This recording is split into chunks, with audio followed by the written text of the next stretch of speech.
Então, uma boa tarde a todos, sejam bem-vindos ao nosso webinário, que é coordenado pela Regional Sudeste de Farmacognosia. Meu nome é o professor Douglas, eu sou da Universidade Federal Rural do Rio de Janeiro.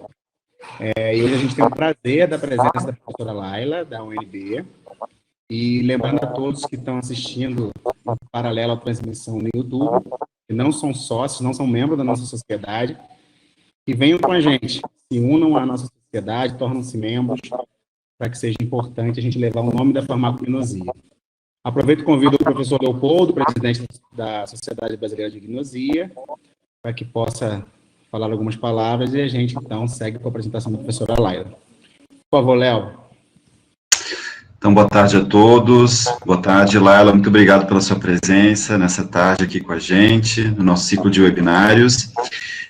Gostaria de reforçar também as palavras do Douglas. Aos que não são sócios, eu vou deixar o link no chat para conhecer a nossa página, vou deixar o link da nossa revista, para que todos possam se associar e fortalecer as ações da farmacognosia no Brasil, participar dos nossos eventos, ter acesso aos artigos da Revista Brasileira de Farmacognosia. Então, desejo a todos vocês uma excelente palestra e passo a palavra à professora Laila. Obrigada, Leopoldo. Obrigada, Douglas, por organizar esses eventos tão importantes para a nossa sociedade. Esse ano, Brasília completou 60 anos e a UNB, no coração de Brasília, completou 58 anos. E a farmacognosia, no coração do Brasil, completa 22 anos. E estamos aí nessa missão, tem alguns anos, mais fortemente desde 2016, em busca do controle do mosquito Aedes aegypti, mais conhecido mosquito da dengue, né? Mas, bom, ele transmite dengue, zika, chikungunya, febre amarela e mais de 179 outras arboviroses.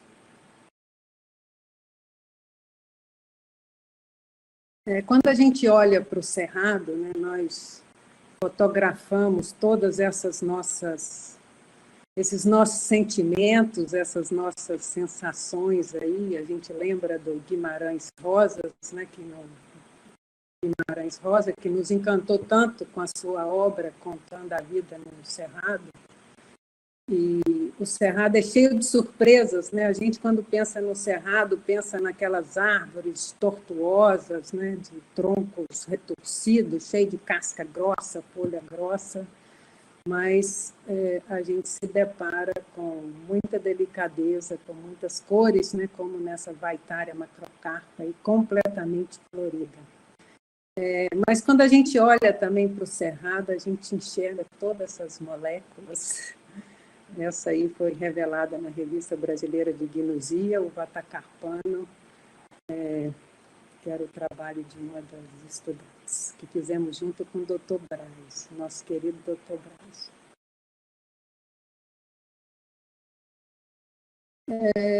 O professor José Elias de Paula, um botânico aqui da UNB, com quem formamos uma dupla inseparável durante 15 anos, desde quando eu cheguei na UNB, e envolvendo estudantes, montamos um banco de extrato de plantas no laboratório.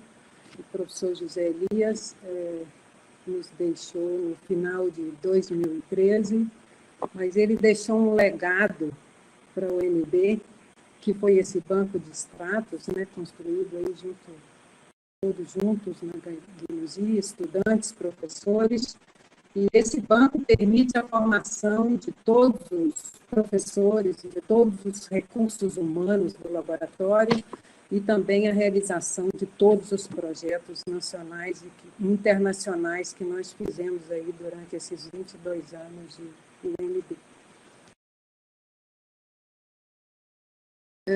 Sempre usamos essas estratégias clássicas aí da farmacognosia, né, para a obtenção de moléculas, que é a triagem, partindo de coleta dessas plantas no Cerrado, construção, então, do banco de extrato, testes biológicos variados, atualmente todo mundo centrado aí no controle do mosquito, escolha do extrato ativo, fracionamento biodiado, um pré-fracionamento em extração por fases sólidas, todas as frações, dividimos às vezes em 5 frações, usando o diol como resina ou sílica, testa novamente, parte para a coluna, cromatografia em coluna, em Cefadex LH20 ou em sílica, novos testes biológicos até chegar na molécula ativa, às vezes passamos por HPLC quando é preciso,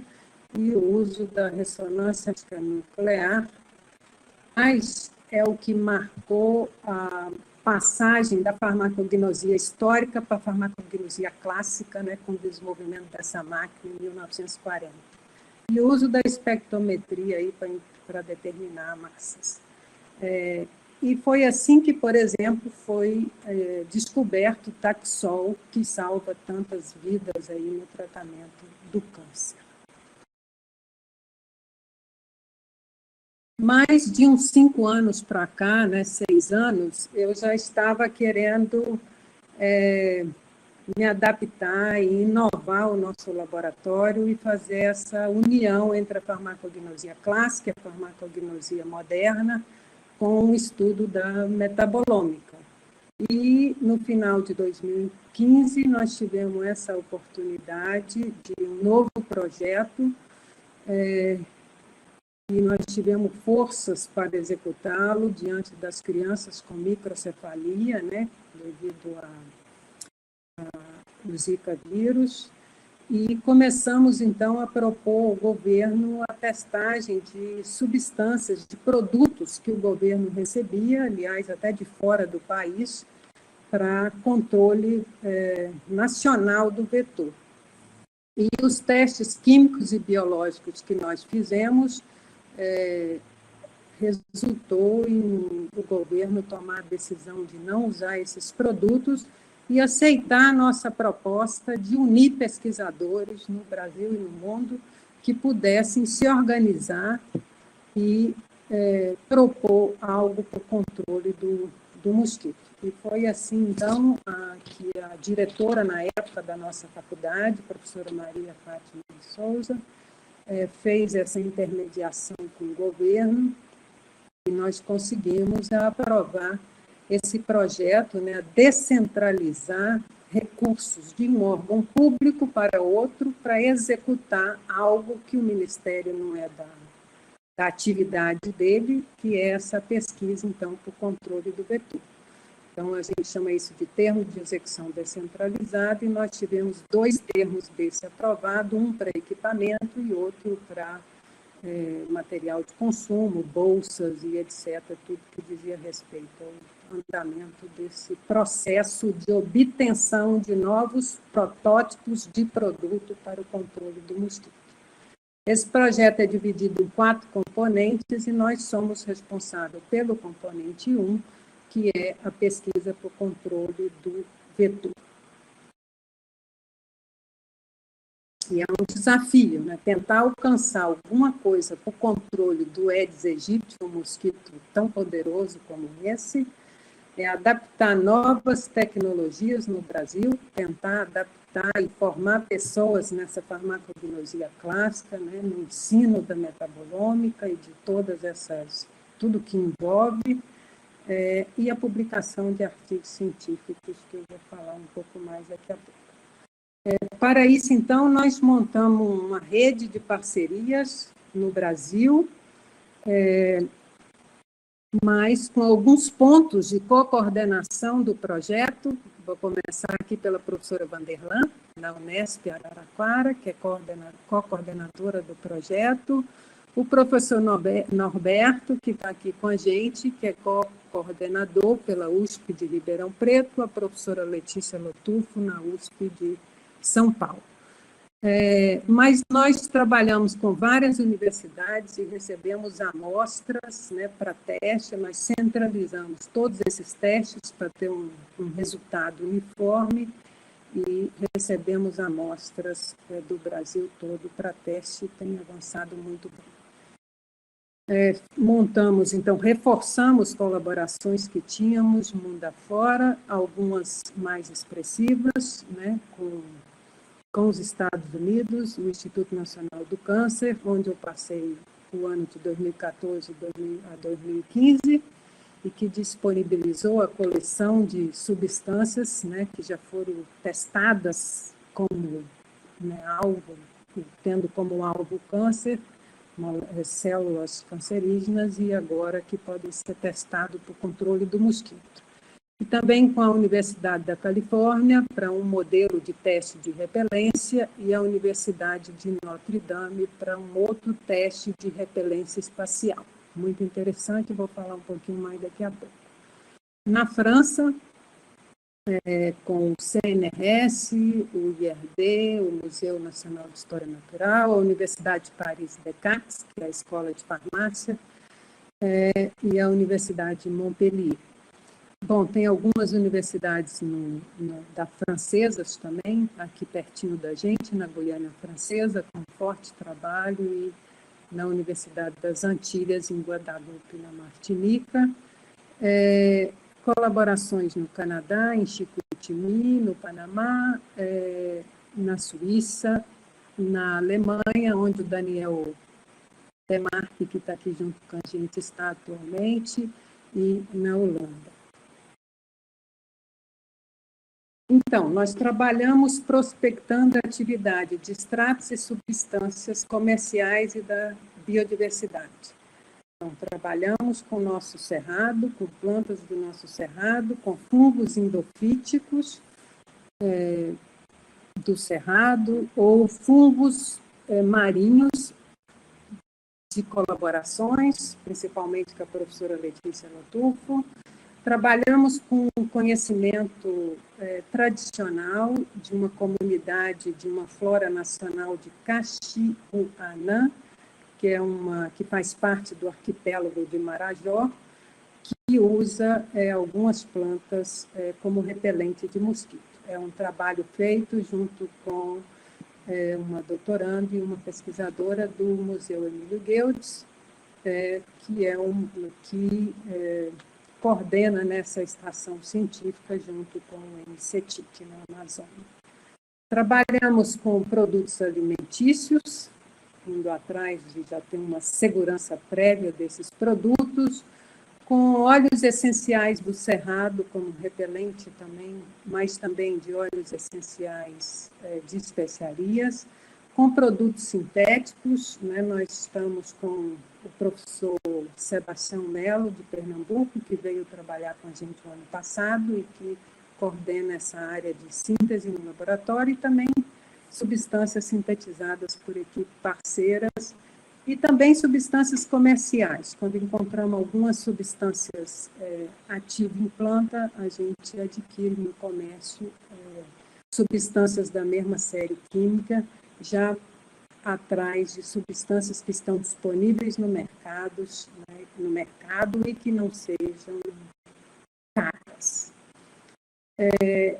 Só sei que o trabalho aí das parcerias foram intensificados, né, nessa missão de entregar protótipos de produtos para o governo, e recebemos, então, amostras do Brasil e do mundo inteiro.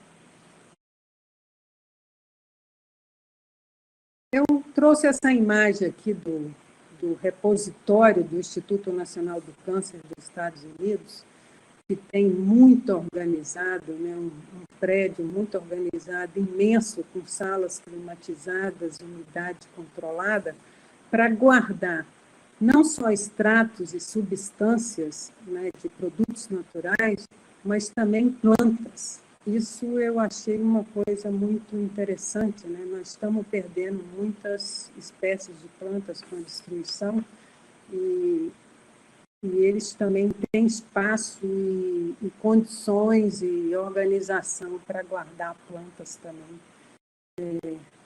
Eu achei isso muito interessante, né? Fica aí uma ideia muito boa para a gente.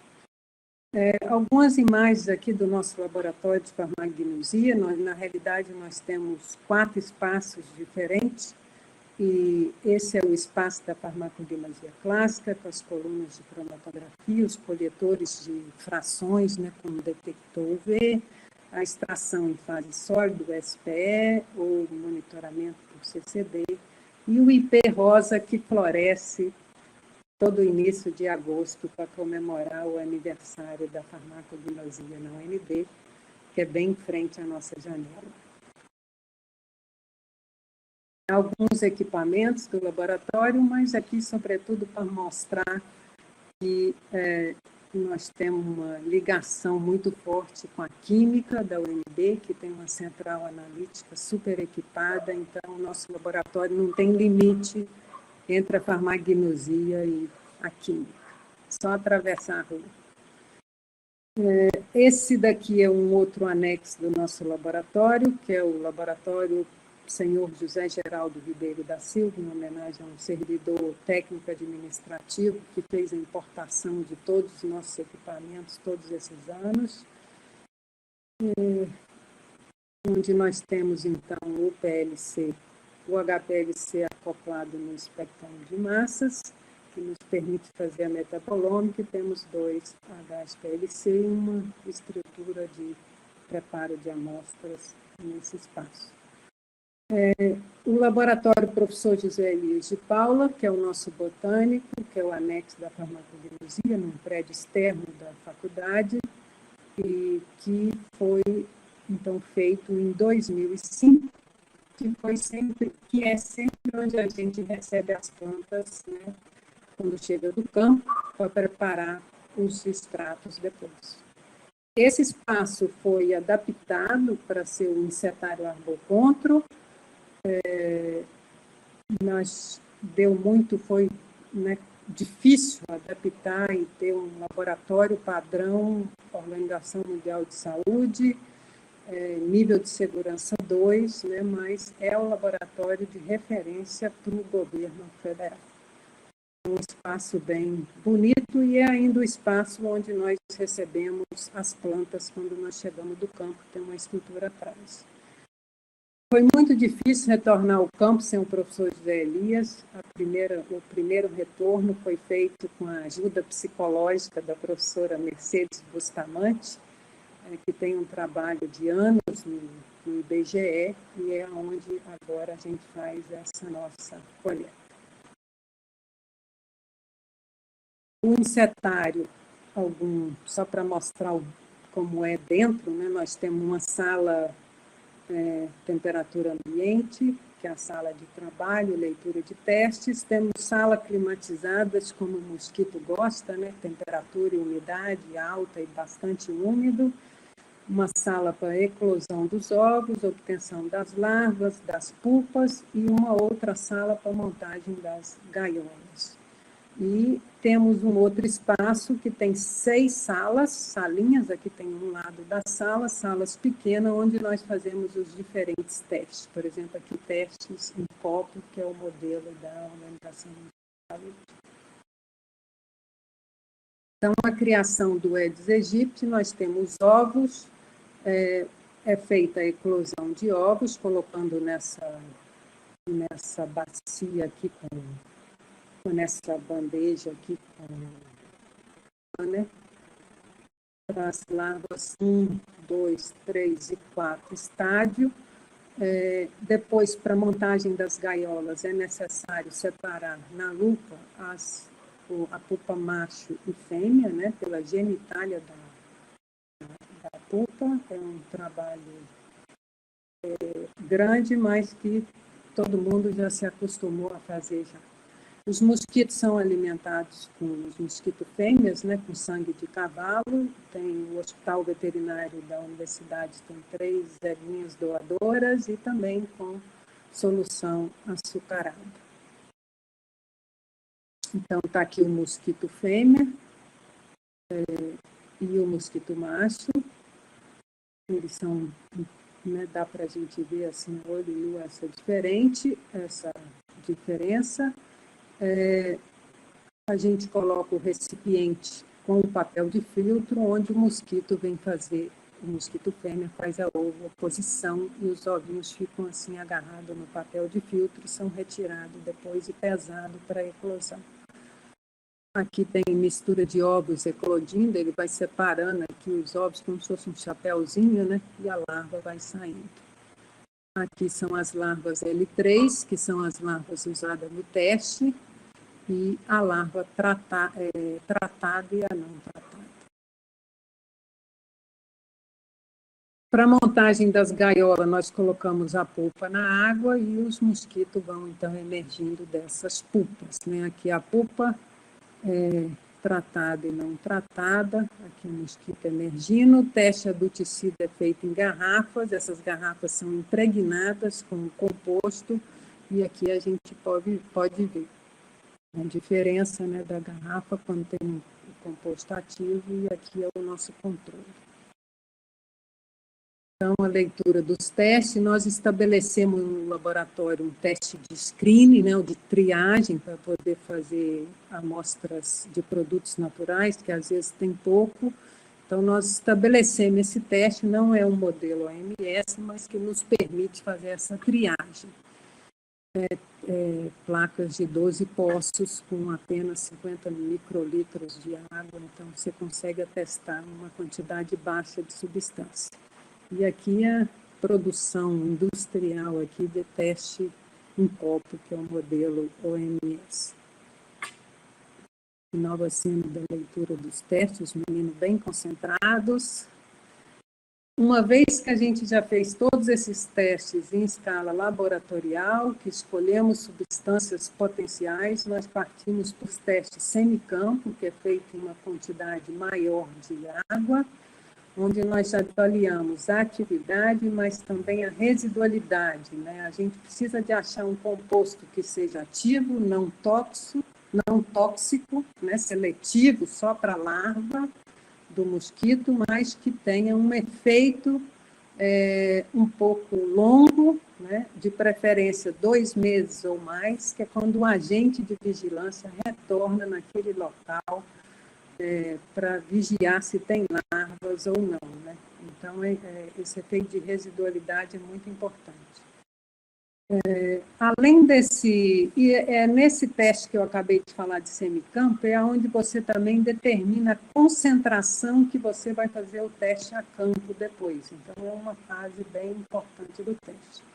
E uma outra preocupação nossa é também a toxicidade, né? Você precisa de achar algo que seja ativo apenas no mosquito, na larva, nos ovos, na pulpa, né, e não para os outros organismos não alvo. Então, tem há muito tempo que a ciência aí já começou a evitar o uso de mamíferos, né, de ratinhos e de camundongos, e o zebrafish, o peixe zebra, né, veio então como um recurso para esses testes de toxicidade.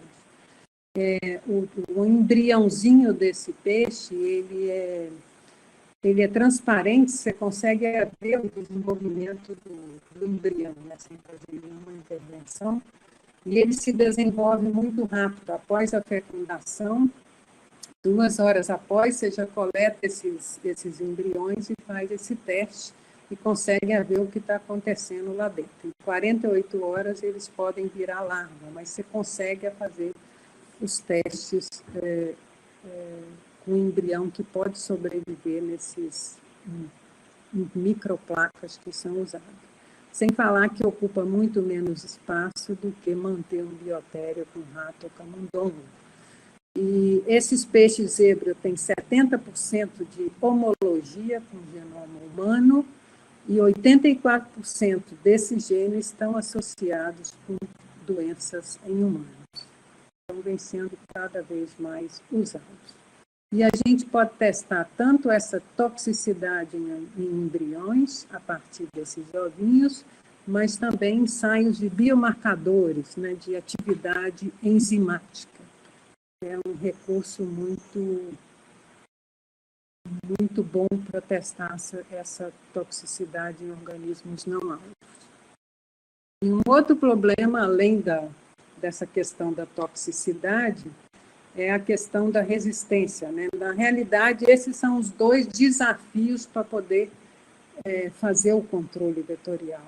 você ter substância que seja ativa e que seja segura, não tóxica, e que o mosquito vá responder a esse produto, né?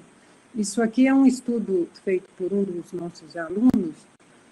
Cada pontinho vermelho desse é uma ouve-trampa, que é esse recipiente que você coloca água e que o mosquito fêmea vem pousar para colocar os ovos, né, fazer a oviposição, e que depois a gente recupera esses ovos, traz para o laboratório, eclode esses ovos do campo para fazer esses testes de resistência e ver se os nossos produtos que nós avaliamos em cepa susceptível, que é a cepa Rockefeller, vá também responder ao mosquito do campo, que é um mosquito que já tem uma outra resistência a alguns inseticidas, como, por exemplo, esses aqui, ó, nós coletamos em 3 regiões perto de Brasília, Braslândia, Guará e Sobradinho, e nós observamos resistência do Temefós, um organofosforado, larvicida, que desde 2012 foi interrompido o uso, e até hoje os mosquitos estão resistentes. A malationa, que é um aduticida, um organofosforado usado no fumacê, e que os mosquitos já estão resistentes, e a deltometrina, que é um piretóide também aduticida. Então, esses são os desafios, né? E nós testamos 901 extratos do banco de extrato em larvas L3, 19% desses extratos eram ativos, acho que era 171 extratos, né? Foi nesse teste de screening, nessa plaquinha de 12 poços, né? E quando o extrato ativo, ele é considerado ativo quando ele apresenta uma mortalidade acima de 80% em 24 a 48 horas. Então, era impossível a gente trabalhar com todos esses extratos ativos usando a farmacognosia clássica. E aí é que entra a vantagem da metabolômica, né? E você consegue analisar os metabólitos que possam estar presentes nessas amostras ativas e inativas sem precisar de fazer esse isolamento, né? Isso pode evitar o reisolamento de substâncias conhecidas, prevenir degradação durante o isolamento, prevenir perda de substâncias minoritárias no isolamento, e acelera também esse processo de isolamento quando a gente sabe qual é o target. Então, é uma ferramenta aí que a gente está usando no dia a dia em todos os experimentos. Então, é bem isso, né? O ativo, o método clássico, nós já falamos todas as etapas, e a metabolômica, você consegue ver como se fosse, em outras palavras, você tivesse, olhasse para esse cromatograma e você fala, esse aqui é o inativo, esse é o ativo. O que tem diferente? O ativo tem esse pico, então deve ser isso que é ativo. Só que não é tão trivial assim, né? É mais complexo que isso. Mas a pergunta da metabolômica é essa aí. É como esses gráficos aqui, que a gente publicou no Scientific Report esse ano, né? Você olha isso tudo, você não consegue ver quais são os compostos que estão nessas amostras ativas.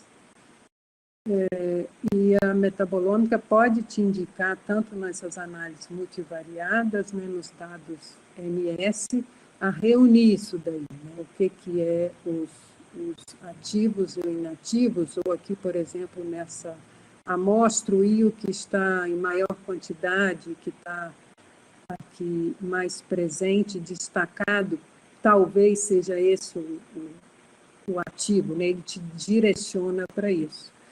E foi confirmado nessas análises que os dados de MS, né, que você vai pela análise estatística e consultando o GNPS, confirmou o que a gente encontrou aqui, onde a gente vê esses nodos aqui com as substâncias mais ativas.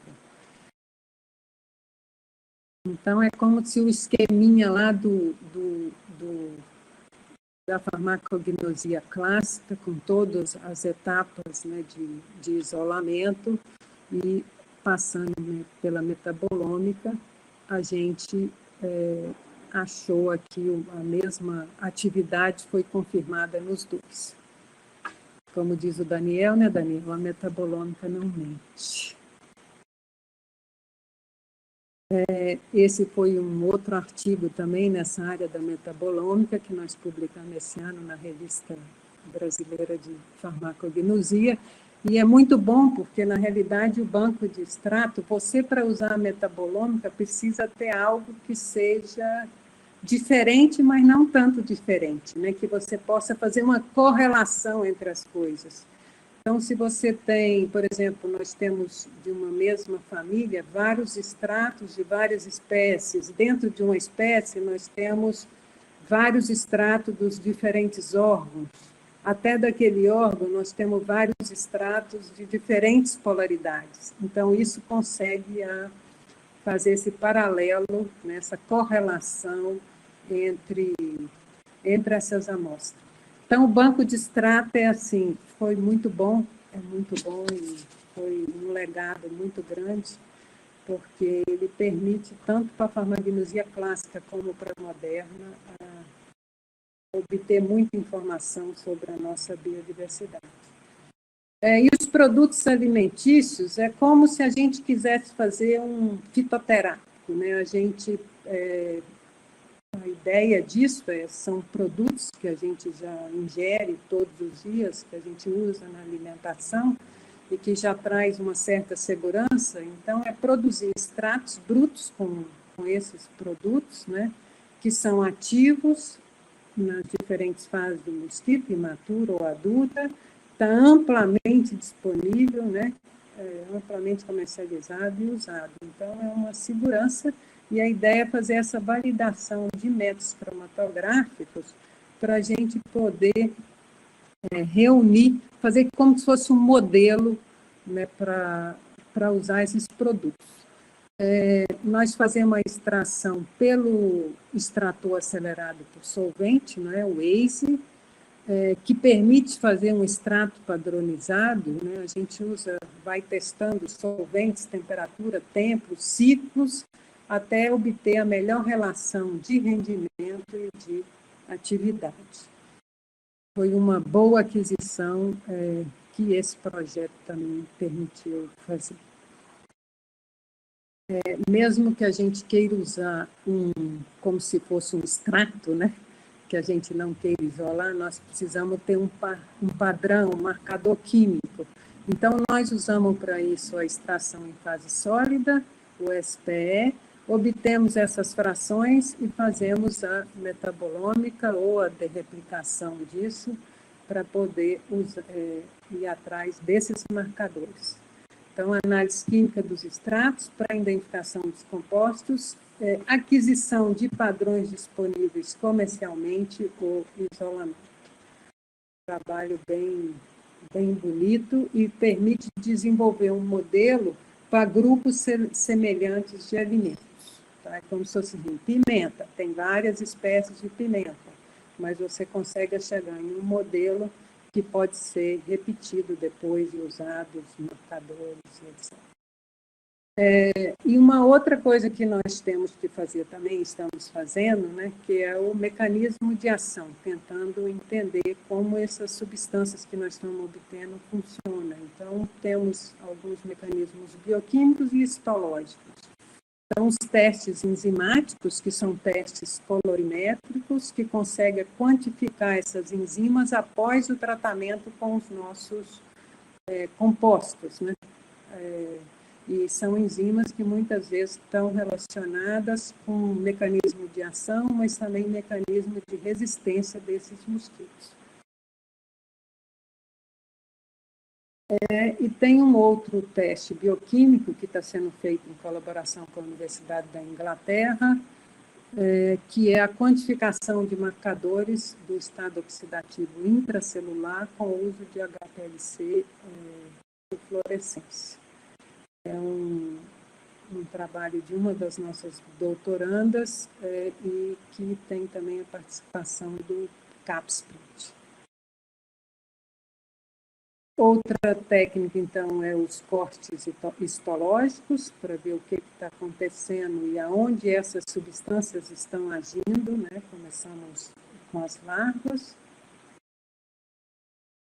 E o uso de CEDOT. O CEDOT são nanosferas de carbono que têm esse poder de fluorescência. E elas não são tóxicas, então elas podem ser visualizadas dentro de organismos vivos. Então, por exemplo, tratamos as larvas, ela se une a essas substâncias e você consegue ver onde a substância está dentro da larva ainda viva. É muito interessante. Qual o sítio, né, qual o local de acúmulo desses compostos ativos graças à fluorescência do CEDOT. Esse outro teste aqui foi um teste que uma das nossas estudantes, que foi para a Universidade de Notre Dame, nos Estados Unidos, aprender esse teste de repelência espacial. Porque, normalmente, o que é usado nos fumacê, né, nos testes de repelência, são testes que são substâncias que querem matar o mosquito. E esse aqui, para evitar ou para retardar, atrasar a resistência do inseto e para causar menos toxicidade também em organismo não alvo, sendo usado em subdoses, ele vai apenas repelir um inseto. O inseto não precisa ter contato com aquela substância. Então, se você usa dentro de casa, vai ficar emanando aquela substância que não vai ser tóxica para a gente, mas que vai irritar o mosquito, ser tóxico para o mosquito, e ele não vai entrar dentro daquela casa, e até em volta da casa pode ficar protegido. Esse repelente espacial não é ainda usado pela Organização Mundial de Saúde, está sendo feito testes clínicos a campo para ver se realmente o uso dessas substâncias podem diminuir o número de casos de dengue ou de outras doenças com outros insetos, como a malária, etc. Então, isso é um laboratório que é um laboratório que faz os guias para a Organização Mundial de Saúde e que está aí participando do projeto Arbocontrol junto com a gente. E nós estamos montando, então, esse aparato para fazer esse teste, que é um teste também que permite fazer screening aqui no laboratório. Você observa, então, a alteração do comportamento do mosquito. Bom, chegamos nas formulações. Nós temos aí algumas formulações feitas com sucesso de nanoemulsões, que são formulações, né, hidrossolúveis. Focamos, né, a equipe toda desse projeto, com toda a gente, fizemos uma frente assim, contra as larvas desse mosquito, que é normalmente o que é mais usado aí no controle nacional desse vetor, e que sejam substâncias, né, formulações de baixo custo. Então, é um desafio, né, você ter formulações ativas, seguras, ativas a longo prazo naquela água sob a larva, e que, de preferência custe apenas alguns centavos. Então, fazemos tanto nanoemulsões como pó seco, né, de óleos ativos misturado com leveduras, as formulações com CEDOT, essas nanosferas de carbonos fluorescentes, parece uma mágica, porque nós pegamos óleos, né, seja lipídios ou terpenos, e mistura com esse CEDOT, na hora o negócio fica solúvel e ainda tem essa fluorescência que permite ver o que está acontecendo. E é biodegradável. Nós fizemos uma patente aí que está em fase de licenciamento, está sendo montada uma fábrica na Bahia e vai ser montada uma aqui na universidade também, para a produção desses compostos, dessas formulações. Uma outra formulação é feita lá junto com a equipe do professor Norberto, que são comprimidos usando polímeros que são normalmente usados para formulações farmacêuticas, né, nos nossos medicamentos, ou seja, são adjuvantes aí que já são acostumados a ser ingeridos por humanos, né? Então, isso atrás de garantir essa toxicidade que a gente precisa, e uma formulação que deu certo, que está também prolongando a atividade do composto na água, né? Como a gente faz? A gente usa esse comprimido, coloca a larva, lê em 24 horas, retira todas as larvas, conta as que morreram não, põe novas larvas, e aí a gente vai fazendo isso durante, né, todos os dias. Quanto mais tempo esse comprimido tiver livre essa substância dentro da sendo ativo, melhor. E outras formulações feitas em parceria com a Universidade Federal do Rio Grande do Norte. Isso aqui já foi método Norberto, é lá com o Leandro, que fez essas formulações, que também gerou essa patente, que são nanoemulsões e também pós-seco.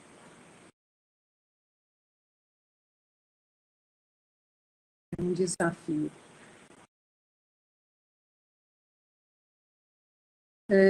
Pronto, agora eu vou falar um pouquinho aqui do nosso Instagram, né, da @gnusia_sua_linda, e estamos tentando fazer um trabalho de divulgação desse trabalho do projeto Arboconto para o controle do mosquito. Temos o site do laboratório também, farmacognosia.fs.unb.br. Estou coordenadora do programa de pós-graduação em Ciências Médicas na UNB e coordenando um projeto do CAPS-Print. Então, misturou aqui CAPS-Print com Arbocontro e está dando muito certo, né, com essa colaboração muito forte na Califórnia, no Instituto Nacional do Câncer, na Inglaterra, na Suíça e aqui em Notre Dame. Inclusive, a Natália gerou esse vídeo aí, né, Natália, que foi adotado junto com o guia, né, de testes para laboratórios que trabalham com Aedes aegypti aí da OMS. Temos também um Instagram da pós-graduação, pós-ciências médicas. Nesse período agora de Covid, fizemos vários projetos no nosso hospital universitário da UNB, fizemos 27 projetos diferentes, e um dos projetos é a co-infecção dengue Covid-19. Nós tivemos, agora está começando a baixar um pouco a curva da dengue, mas nós tivemos inúmeros casos de pacientes com co-infecção dengue Covid. Algumas imagens aqui das nossas reuniões da equipe em 2017, na USP de São Paulo, com os professores que vocês já conhecem, Vanderlan, Norberto, Letícia, Gilberto, eu estou aqui. Em 2018, nos reunimos na USP de São Paulo, estamos aqui com os professores do nosso laboratório, a Lorena, a Mariana, o professor Paulo César Vieira, o professor Calegari, o Norberto, e tem um outro professor de Ribeirão também, que é o Juliano, E aqui uma reunião do ano passado, aqui em Brasília, o João Paulo, meu braço direito e esquerdo, que é filho do Norberto também, que está aqui comigo, o professor João Melo, de Pernambuco, que está aqui também com a gente, o Norberto, o professor Alberto Cavalheira, a Letícia, a Lorena está aqui atrás, e a Mariane, e a Márlia, que é do Emílio Deus, e a nossa turminha aí, e aqui a visita no nosso encetário. A equipe do Arbocontro Componente 1, aqui de Brasília. Os meninos aqui, sem eles, nada disso aconteceria. É a força dessa juventude aí que move tudo isso. Obrigada, meninada. Vou pegar 2 minutos aqui só para lembrar, como o Leopoldo falou que ia fazer a memória da gnusia, né? Eu até comentei com Douglas ontem. Vou falar um pouquinho dessa memória, com a participação da gnusia aqui do coração do Brasil, que foi encontro o segundo simpósio regional de farmacognosia que nós organizamos, Farmacognosia Brasil com a França, aqui em Pirinópolis. Tem aí alguns professores da gnosia. Depois a Escola de Verão em 2010 em Florianópolis. Alguns professores da gnosia e uma meninada aqui, um monte que já virou professor. Aqui a Gnosia 2011 Natal, o tempo passa muito rápido. Eu pus aqui o professor José François Tilican, que era o meu professor de Paris, com quem eu aprendi gnosia, e que hoje que abríamos essa escola de verão e fazíamos uma homenagem ao professor. Ele veio a falecer em Paris na mesma noite. A escola de verão de 2012, em Diamantina, uma meninada, né, como diz a dona Lena, aí nunca vi tanta gente inteligente junto. A escola de verão em 2013, que foi bem particular em Macapá. Atividades aí no campo, na Amazônia, foi bem bacana. E lembrando aqui, fazendo a homenagem de honra da farmacognosia brasileira, o professor Raimundo Braz Filho, o pai da farmacognosia no Brasil, aí no Simpósio Internacional de Ilhéus, né, que em 2012, né, o 8º brasileiro e o 1º internacional. Agradecer aos órgãos de fomento, deixo aqui o meu e-mail, Ministério da Saúde, que financiou esse grande projeto para a UNB, e termino aqui com o meu presente, que foi a pintura que a minha filha me deu no mês passado, quando eu defendi o meu memorial para professor titular, está com mais histórias da farmacognosia no coração do Brasil, por lá, e foi aí esse presente aí bem alegre que eu ganhei. Muito obrigada a todos. Maravilha, Laila, muito, muito bom, muito legal ver um pouco da sua história, né, sendo contada aqui para a gente no webinário. Eu tenho certeza que tem todo mundo aqui elogiando no chat, acho que também no YouTube deve estar bastante perguntando. Oi? Eu não estou vendo o chat, não dá tempo. Pois é.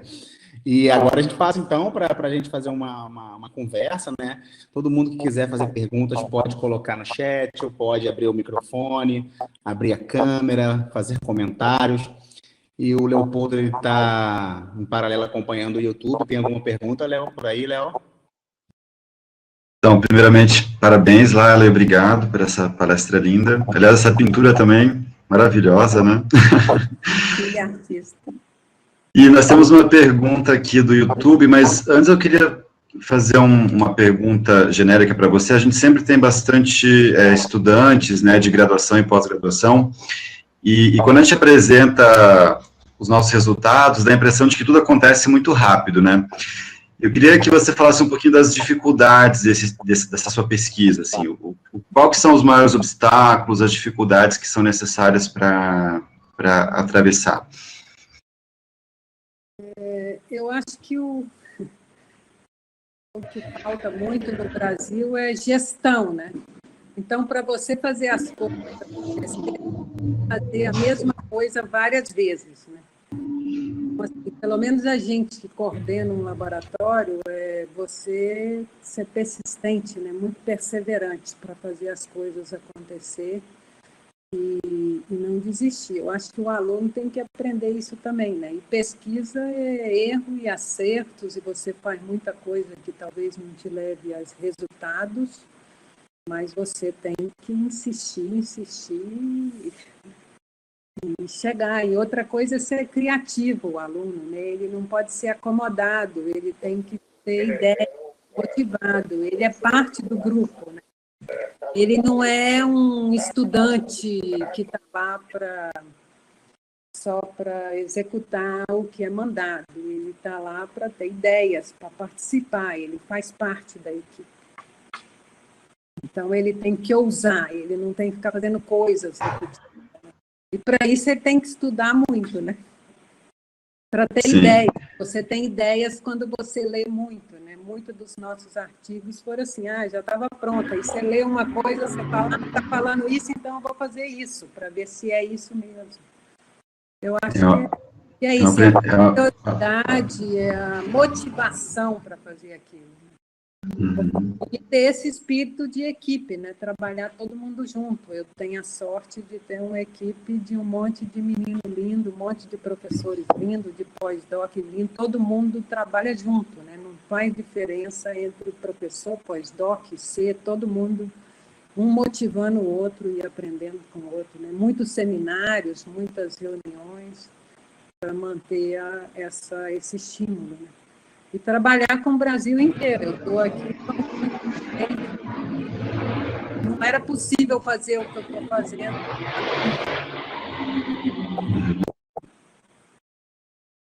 E tem algumas, nesse projeto, teve algumas dificuldades iniciais, assim, porque a gente trabalha com o Ministério da Saúde, né? Então,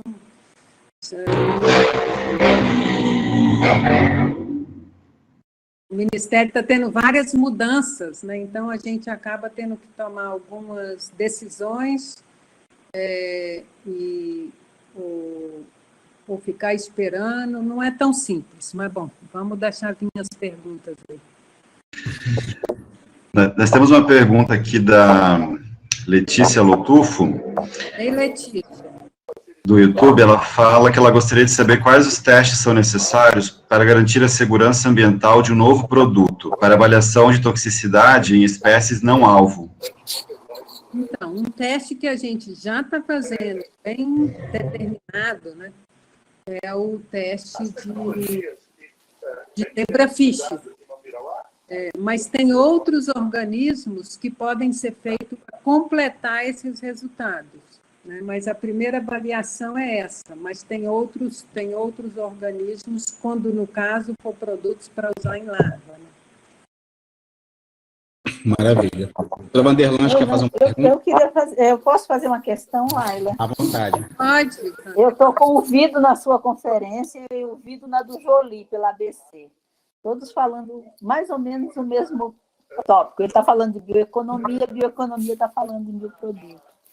Querida, tendo em conta que o Brasil tem uma das maiores biodiversidades, já tiveram vários programas aqui de busca, de bioprospecção. Na sua opinião, o que você acha que não deu certo para que nós, até hoje, não tenhamos absolutamente nenhum produto de alto valor agregado isolado da nossa biodiversidade, a não ser dos commodities, que já existiu aqui como plantações desde a época da colônia? Então, Vanderlan, eu fico achando que a organização, que é igual o nosso projeto, ele está dando certo. Eu tenho certeza absoluta que nós vamos entregar esse protótipo de produto, esse produto para o governo, e que vai dar muito certo. Mas por quê? Porque nós nos unimos.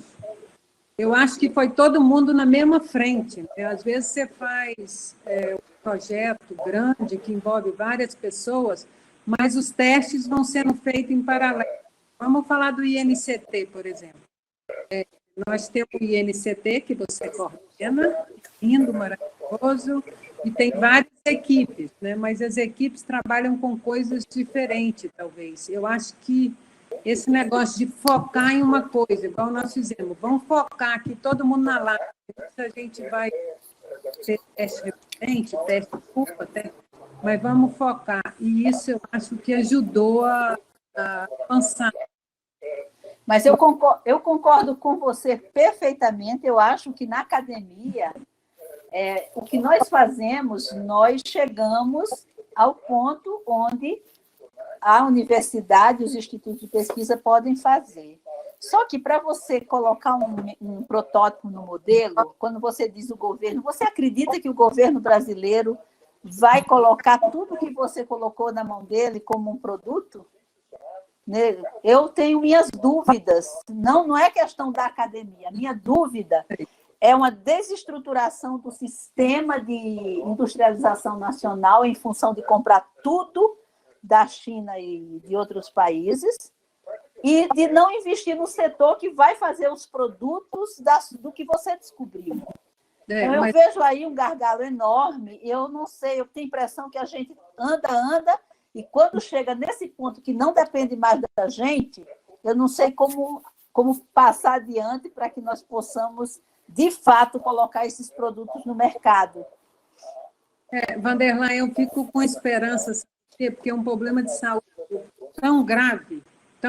Pois é, e um problema gravíssimo mesmo. E que o governo é responsável, seja Sim, quem for, com certeza. Ministério, eles são responsáveis. Então, eu acho que assim, o que a gente está propondo são coisas fáceis, que pode ser produzida no Brasil, com a tecnologia que a gente tem, que vai custar centavos, e o Brasil tem condições de produzir, e que pode dar certo o controle do mosquito. Né? Mas você está certa, quando você pensa no Brasil, né, antes a gente só morria de dengue ou de malária.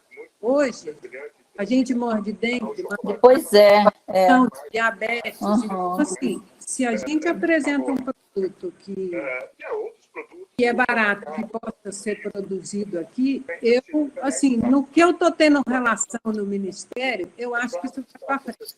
Eu acho que talvez ligado ao Ministério da Saúde, tem alguns técnicos que são bons, igual na universidade, o meu laboratório tem o nome de um técnico, por quê? Porque a pessoa, assim, valia por 1000, era muito boa, segurava o serviço de compras internacional nas costas. Então, é isso. No Ministério tem também. Eu acredito. Mas, com certeza. Parabéns pela coordenação de um projeto tão bonito para um problema que é gravíssimo. As pessoas agora tudo falam de Covid. Dengue é um problema gravíssimo no país, principalmente nas regiões lá do norte, nordeste, principalmente quando eu viajo muito para o norte, né, por causa do projeto Maniralá, que o outro está falando aqui. Parabéns, Laila. Obrigada, Vanderlei. E agora é dengue e Covid junto. Né? Pois é, juntos, dengue, pior ainda. É dengue, Covid, é Covid, hanseníase, Covid, leishmaniose, é assim, o Hospital Universitário de Brasília é assustador o que a gente vê. Mas, bom, não pode perder a esperança. Eu acho que tudo que nós estamos fazendo juntos... A pesquisa eu acredito e confio e acho que ela está de altíssimo nível. A minha preocupação é o outro lado. Depois que a gente não tem mais muito mídia, mas vamos torcer o Ministério da Saúde possamos, de fato, realmente transformar em produtos úteis, principalmente de valor baixo, né? Que custe centavos. Não seja tóxico. Tá certo. Um beijo. Parabéns. Vamos dar continuidade. Tem uma pergunta do Jackson, Laila. Uma pergunta que é: dos resultados obtidos até agora, o que tem sido mais promissor? Os óleos essenciais ou os extratos e frações? Então, Jackson, óleos essenciais é excelente como repelente. Tem também atividade em larva também, de óleos essenciais. Agora, uma coisa já que eu posso falar, que você falando de extrato, né, que eu lembrando aqui, que extratos, eu até brinco com os meninos, não é a aguinha com açúcar que mata essas larvas nem esses mosquitos. Extratos polares normalmente não são ativos, são os de média polaridade para polar. Então, tem extratos ativos, tem frações, e tem os óleos essenciais também. Agora, olha, aproveitando essa deixa do Jackson, assim, os óleos essenciais têm a questão da estabilidade, e principalmente a estabilidade, o efeito residual dele no ambiente, vamos dizer assim. Vocês chegaram a fazer alguma avaliação de efeito residual dos óleos essenciais? É o que a gente faz, porque eu trabalho muito com inseticida para uso veterinário, né? E os óleos essenciais, a gente tem uma certa efeito residual bem interessante também. Então, a gente tem efeito residual até de 30 dias, assim, efetivos, né? Então, eu queria saber se você fez alguma relação com o efeito residual disso no bem. Então, isso aí seria se a gente já tivesse avançado bem os testes de repelência. Que aí é o efeito residual que você está perguntando dele como repelente, talvez. Porque na água... Pode ser. Porque na água, aí eu já posso te responder. Como a gente adiantou bem esse estudo de larvas, a gente está estudando o quê? A gente usa essas formulações na água, né, para o tratamento lá, para ver se mata a larva, e a gente depois colhe essa água e vai extrair os produtos de degradação para ver se isso não é tóxico. Estuda isso tanto do ponto de vista químico, né, como a toxicidade no zebrafish. Então, isso aí já está mais avançado. E nessas formulações tem óleos essenciais também que foram formulados. Legal. Isso, o Norberto não quer falar alguma coisa? Ele evoluiu muito nessa parte lá em Ribeirão. Não sei Eu acho que ele não ativou o microfone, só está com áudio, né? Se ele conseguisse ativar o microfone. Enquanto isso, a gente pode passar para uma outra, vamos ver se ele consegue ativar o microfone ou falar alguma coisa no chat. Bom, Marina, deixa eu ver, não, Maria Aparecida Santos, a possibilidade de produzir no Brasil e o baixo custo que deveriam ser facilidades, não tem se apresentado justamente como dificuldade? Como eu não... Está aqui no chat, ó, Maria Aparecida Santos, a possibilidade de produzir no Brasil e o baixo custo que deveriam ser facilidades, não tem se apresentado justamente como dificuldades? A possibilidade de produzir no Brasil e o baixo custo, que deveriam ser facilidades, não, é assim, o que a gente precisa para produzir é ter a tecnologia que é possível de ser produzida, né? E ter o composto ativo. Então, o que a gente está fazendo? Nós estamos procurando priorizar produtos que já estão disponíveis no mercado e a toneladas. Não é o vidrinho da Sigma, não. É produtos que a gente já pode comprar, e mesmo se a gente descobriu em planta, mas que ele já esteja disponível para fabricação e venda em quantidade suficiente para depois servir para o Brasil controlar as larvas e para o mundo inteiro, né? Que é igual um medicamento, você não vai fazer para um país só. E que inicialmente possa ser produzido aqui. Muito facilmente, muito facilmente. Maravilha. Parece que é fácil chegar nisso, não foi fácil. E faz parte das dificuldades, mas foi a equipe toda direcionando para isso. E tem uma equipe muito experiente. Ok. Tem uma pergunta da Marina Pereira Rocha. Fiquei pensando sobre o rendimento / escalonamento desses produtos naturais para grande escala e distribuição. Como que vocês pensam em relação a isso? Então, o que a gente está fazendo? Nós descobrimos no produto natural e priorizamos o que já está disponível no mercado para compra.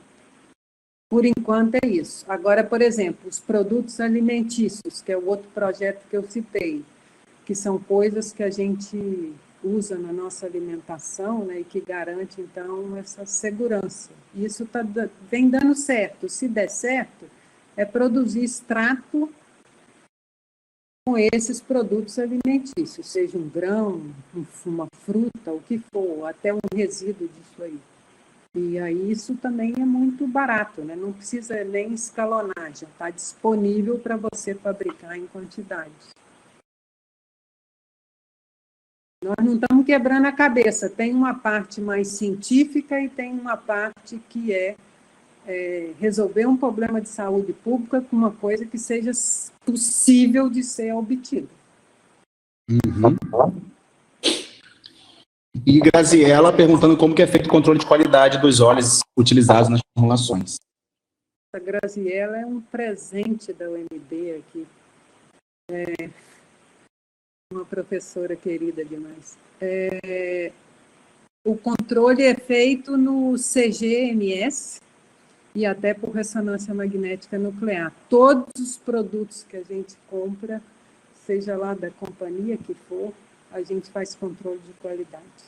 Então, a gente tenta usar padrões que estão disponíveis ou compra os padrões quando é necessário para fazer o controle.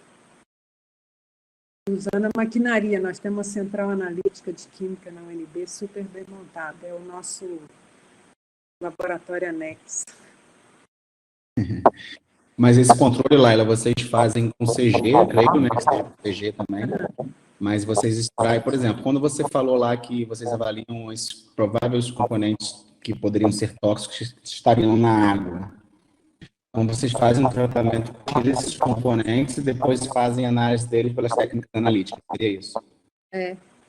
Técnicas analíticas. Olha o João Paulo ali, ele deve estar aí. A gente usa por HPLC e continua com a maquinaria que precisa até chegar no produto que foi formado. Inclusive, tem uma menina que vai defender agora, que é o trabalho dela, um produto que a gente usou, que tem uma atividade largicida imediata e que se degrada muito rapidamente e que não é tóxico o produto de degradação. Então, é algo muito interessante. É subproduto de coisa brasileira. Maravilha. Vou falar porque a menina ainda não defendeu. Não, maravilha. Léo, tem mais alguma pergunta no YouTube, enquanto o Norberto tenta conectar aqui com o microfone, ou alguém mais pensa em alguma palavra, alguma fala, alguma pergunta? Pois é, não temos perguntas no YouTube mais, mas eu queria fazer um comentário, Laila. Você é conselheira do CEGEM, né, da SBPC. Eu queria que você falasse um pouquinho como é que se enxerga a questão do CEGEM nesses últimos 2 anos, né, porque muito se falou em 2018, né, da atualização e tudo mais, e a impressão que teve que, enfim, as pessoas aceitaram bem, né, a questão de registrar os acessos e tudo mais. Como é que você vê a questão do CEGEM atualmente e, no teu caso, que trabalha com triagem e tudo mais, como é que funciona? Então, Leopoldo, a gente está trabalhando com isso antes de ter a medida provisória, né?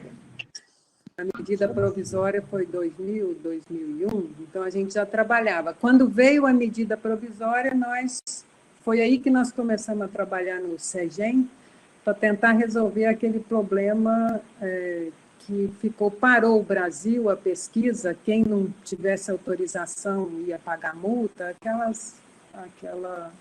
aquela história que todo mundo conhece um pouco, né? Então, desde aquela época, nós já começamos a entrar com pedido de autorização, demorou 6 anos para ter esse pedido, porque nós tivemos que ir trabalhando até chegar o CEGEM poder atender esse pedido de um pesquisador. E depois veio a Lei da Biodiversidade em 2015, que, né, infelizmente, ficou parado durante 1 ano até sair o decreto que regulamentasse a lei, e o decreto veio de uma forma a engessar tudo e não permitir que a lei pudesse ser cumprida, né? Então, o que faz um representante da academia como eu no CEGEM, né, que nós somos da academia, é a SPBC e a ABC, e também a ABA, que é a antropologia. O que a gente faz tem uma Câmara Setorial da academia que discute todos os nossos problemas de todas as áreas, e nessa discussão, pesquisadores dessas diferentes áreas são chamados, participam, ajudam, e aí a gente foi fazendo aquelas resoluções, aquelas inúmeras resoluções, e estava bem dinâmico e avançando muito, né? Mas agora, com essa situação do novo governo, do novo ministro, agravado pela pandemia, as coisas estão um pouco paradas, né? Na semana passada, nós retornamos à primeira reunião virtual, junto com o Ministério, da Câmara Setorial da Academia, mas o CEGEM ainda não. O que a gente soube nessa última reunião é que eles estão tentando avançar o SIGEM, que é o Sistema de Cadastro, mas tem alguns pontos da academia que são difíceis e que precisam ser resolvidos com urgência. Um deles é, por exemplo, quem trabalha com micro-organismo precisa fazer um depósito do micro-organismo no Brasil e no exterior, e como o Brasil está dificultando o registro de estrangeiros, né, de micro-organismos, de pesquisadores estrangeiros no Brasil, exigindo que o pesquisador estrangeiro faça um cadastro no CIGEM, ou que se ligue a um pesquisador brasileiro para fazer esse cadastro, mesmo se ele não conhece ninguém. Então, isso está dificultando bem as coisas. Fizemos uma carta para o ministro, para não sei quem, mas é isso. Gritando, a gente sempre grita, né? Mas está meio difícil de avançar agora. É bem particular aí quem está no comando do Ministério do Meio Ambiente. Não é fácil. Mas, assim, muita coisa avançou naquele trabalho, você perguntou de 2018 para cá, né? Muita coisa avançou, foram inúmeras resoluções. Porque os pesquisadores ficaram muito assustados, né, em 2018, com a urgência, né, de fazer as notificações, os registros, mas acho que todo mundo conseguiu, né, cumprir os prazos. É o cadastro, né, no CIGEM, né?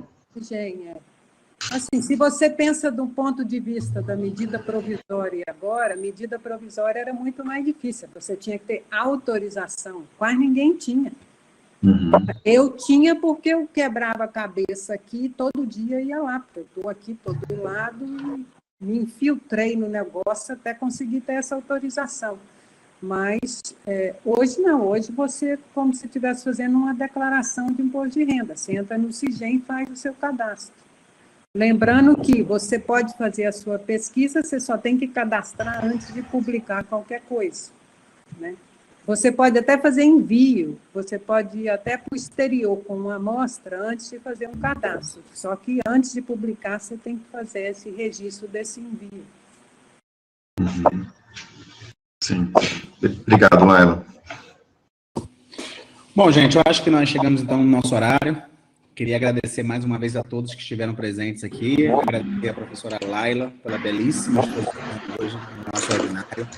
Muitas pessoas ficaram maravilhadas de ver as fotos das escolas de verão, as fotos que você apresentou. Tenho certeza que o professor Braz vai ficar todo bobo de ver a sua apresentação hoje, né? O Braz é um grande parceiro cultural, né? Até hoje ele está lá elucidando os alcaloides que ele ama. Então, agradecer mais uma vez a sua apresentação, agradecer a todos que estiveram presentes aqui, agradecer a todos que acompanharam no YouTube, né, em paralelo, convidá-los a tornarem-se membros da Sociedade Brasileira de Farmacognosia, né, e passo a palavra para o Léo e para você, Laila, para poder fazer o encerramento do dia de hoje. Obrigado. Então, também gostaria de agradecer a presença de todos vocês que assistiram, principalmente da professora Laila, com essa palestra maravilhosa, e dizer que todos os vídeos, pessoal, dos outros webinários já estão disponíveis na íntegra no YouTube, caso alguém tenha perdido alguma palestra, então só acessar o nosso canal no YouTube e assistir todos os webinários passados. E aguardo todos vocês na próxima terça-feira. Professora Laila, muito obrigado. Estou vendo que a Suzana está aqui, querida. A Suzana foi da minha banca do concurso aí, professor titular.